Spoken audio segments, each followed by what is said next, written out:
So I am thankful to the organizers of Health Asia and especially Professor Azimuddin to again inviting me to present at this Health Asia.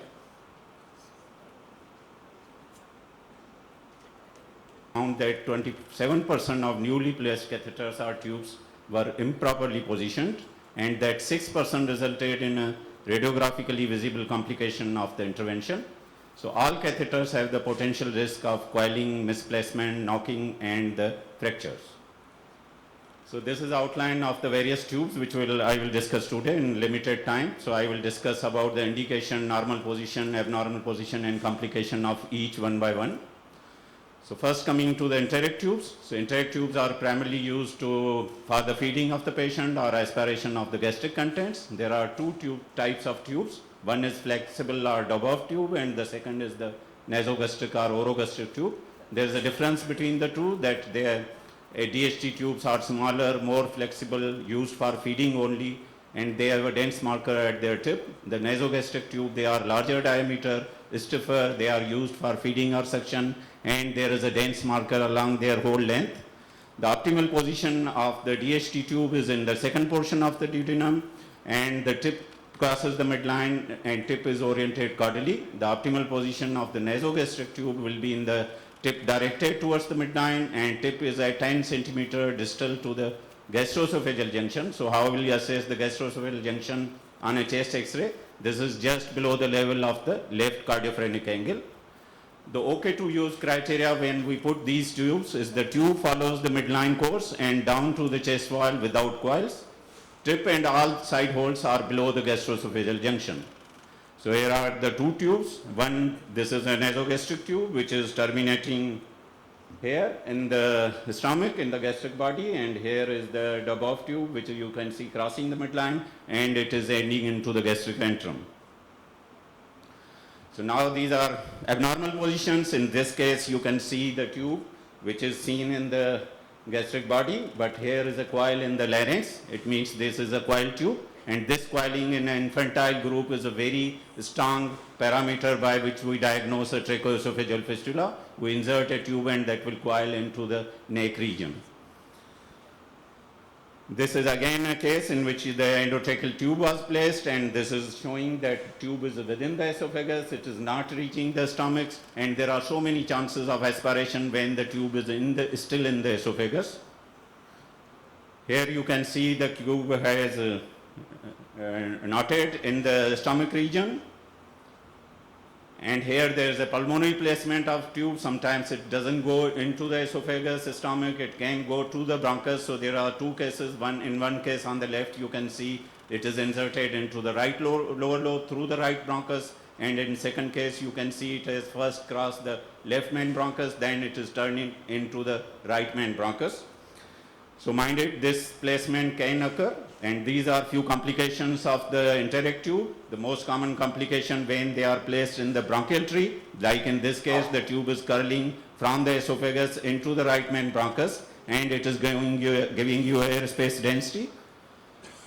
In this case the tube is again seen in the left main bronchus, and it is causing pneumothorax on the left side, and that is outlined by a deep sulcus sign, the green arrow, and that is a sign in a supine X-ray of a supine pneumothorax. So many complications can occur by the enteric tube, of which are the aspirations, the diaphragmatic perforation, esophageal perforation, and the gastric perforation, etc. Second tube which we will discuss is the endotracheal tube. The endotracheal tube is inserted for ventilation of both the lungs and the prevention of aspiration. The radiographic assessment of the tube position based on visualizing the radio-opaque line on the endotracheal tube. It has a terminal hole and a cuff, you can see here. The terminal cuff should fill the tracheal wall. It should not bulge out of the esophageal wall. So the endotracheal normal placement, ETT, depends on the neck flexion and extension. The neck flexion, the mandible actually lie over the thoracic 1 or 2 vertebra, and the endotracheal tube can descend up to 2 centimeter. In the neck extension, the mandible lie at the level of the cervical vertebra 4, and the endotracheal tube can ascend up to 2 centimeter. So the acceptable position, which we frequently ask our students, that is it placed normally or not. So this should lie at the level of the medial end of the clavicle, which is just 5 centimeter above the carina. but the tip is placed too proximally, that can cause a airway or a vocal cord injury. The distal tube can be seen on X-ray 2 centimeter above the carina, and if we put this tube more distally, it can go into the main bronchus and causes again with the neck flexion and cause again the complications. So here is the endotracheal tube in this X-ray. You can see this is at the medial end of the clavicle. So this is a very normal position of the endotracheal tube. In this case, you can see the tube is extending into the right main bronchus. They can cause complications like collapse, like tension pneumothorax, like pneumomediastinum, but this is uncomplicated case. Now, in right main bronchus intubation is the most common positioning error when we put the endotracheal tubes. Here are cases which are of same patient. They are taken at some time interval. So first X-ray is showing the intubation into the right main bronchus. After just 20 minutes, you see left lung hole collapse, which is seen on the right side of the image. The third tube is the tracheostomy tube. The tracheostomy tube is similar distal tip positioning rules that like ETT. It should be at the level of the medial end of the clavicle. The position should not vary with the neck flexion and extension like it was in the endotracheal tube. And at least 2/3 of the smooth portion should be within the trachea. So this is the smooth portion here. So it should be within the trachea. Now here you can see the tracheostomy tube, which is a metallic tube, so we can identify very easily on the X-ray. And you can see that this is lying at the medial end of the clavicles. Here in this case, there is a tracheostomy tube, but it is showing so many complications. So there are so many complications of the tracheostomy, but this X-ray is showing you a surgical emphysema, pneumothorax, and pneumomediastinum. So there are other complications like hemorrhage, like late complication, tracheal stenosis, trachomalacia, and even sometimes trachobronchial fistulas can occur. But mind it, small amount of subcutaneous emphysema may be a post-procedural thing, and that resolves spontaneously. So don't consider a small amount that this is a complication, but if there's a big emphysema, you can think of a complication. Now coming to the central venous catheter. So central venous catheter are useful for a variety of purposes. That is a hemodynamic pressure monitoring, hemodialysis, and administration of medication, nutrition, and fluids. CVP lines can be central, that is through interjugular or subclavian veins, or it can be peripheral, that are actually PICC lines. The catheter tube should terminate superior vena cava or in the cavoatrial junction, and the placement borders the distal tip at last distal to last venous wall at the junction of the internal jugular and subclavian veins, and that is actually in the first intercostal space here above, after the valves. This should be here, and the other thing, they can be at the cavoatrial junction, which lies at the level of the bronchus intermedius.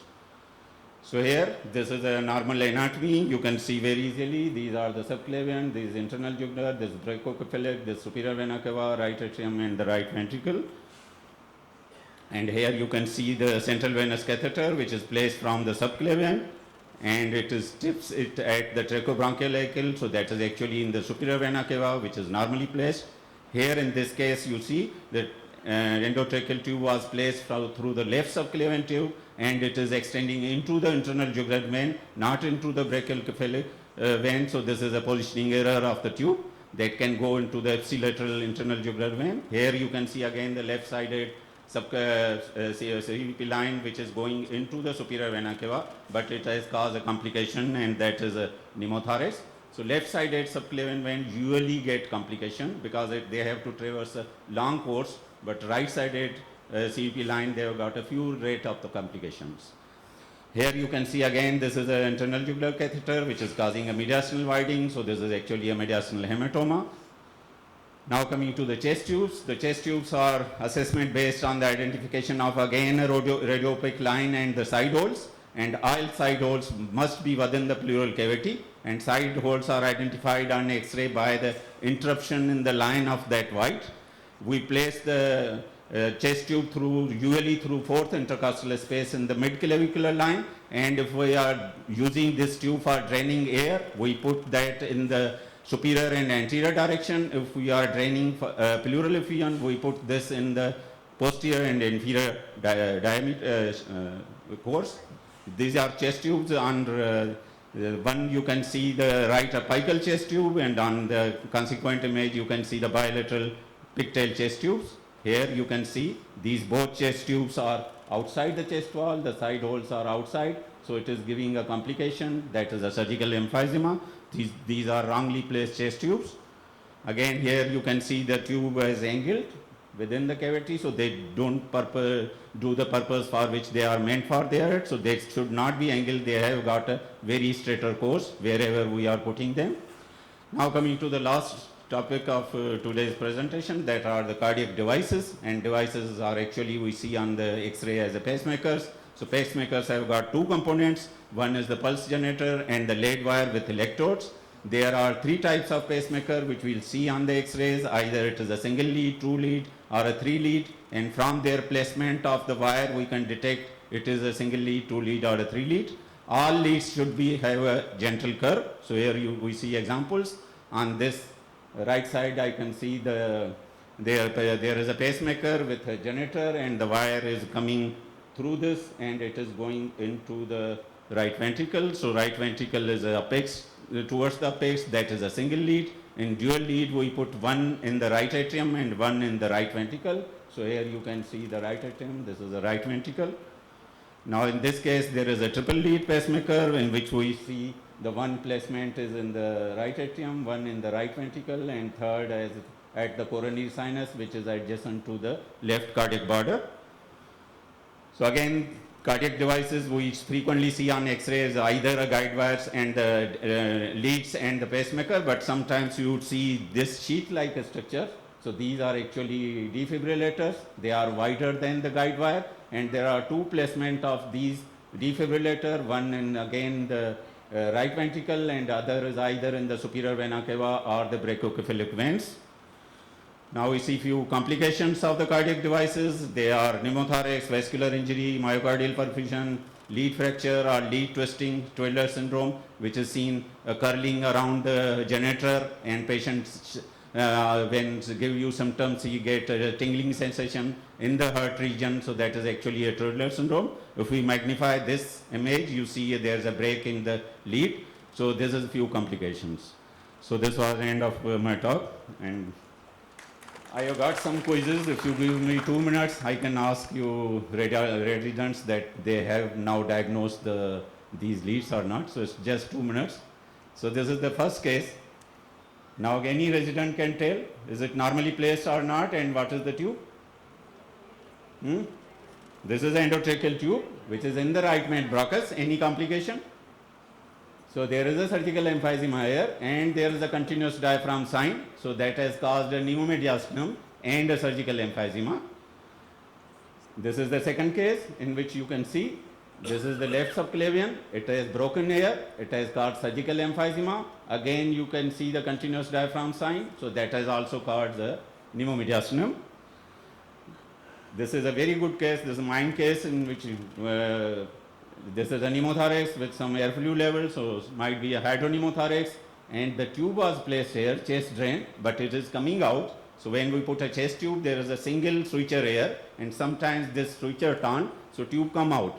So actually this patient initially was a simple pneumothorax, but the tube was out, patient was not knowing, now he is converted into a tension pneumothorax. So we frequently see when the patient has got symptom after the chest intubation, we again advise X-ray, and sometimes we see these type of complications. This is the last quiz. This is a very interesting. Anyone? What is the device? Anyone? Is it a pacemaker, single lead, double lead, or triple lead? So now you can see the assay. Sorry. Okay, so that ends. This was actually a hearing aid, and the lead was going towards the ear. This was not going into the cardiac size. So sometimes we don't assess where the wire is coming. So sometimes we see the hearing aid placed in the pocket and the wire was going up. So that was not a cardiac pacemaker. Thank you all. Thank you.